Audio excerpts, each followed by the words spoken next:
New numbers tonight show Atlanta's homicide rate reaching an all-time high for the first 3 straight years. But why are these numbers so high? 11 Alive's Latasha Given spoke to an activist who's been tracking crime in Atlanta for years and the possible factors behind it. Whether you're in downtown or midtown, you've probably come close to a homicide scene in metro Atlanta.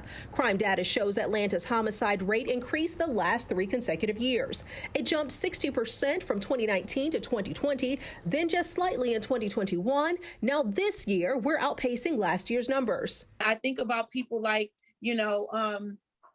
Tamika, whose son, Jelani Pless, was killed over $10 selling water. Or Brittany Macon, the Subway employee who police say was killed by a customer for putting too much mayo on his sandwich. Or LaDerrick Jackson, a club promoter who was killed downtown while on the job. Many of these homicides resulting from gun violence. People don't feel protected or served.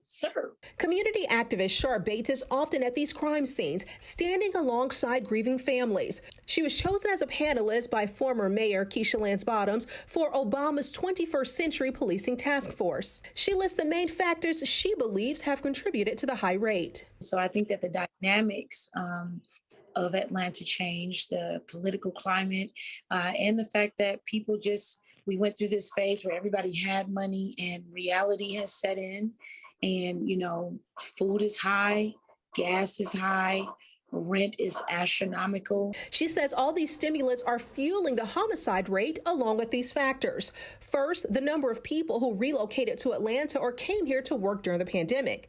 Many will remember rapper King Von from Chicago, who was shot and killed during a club appearance. Second, the great economic divide. Bates says when major projects come to Atlanta, oftentimes residents in those neighborhoods don't benefit financially, creating more crimes of opportunity. Third, she says police don't always do the best job of working with community organizers. I think that police need to find a way to work with the community organizations, the neighborhood associations, and the people that are actually advocates in those communities, to find out what solutions are best for their areas.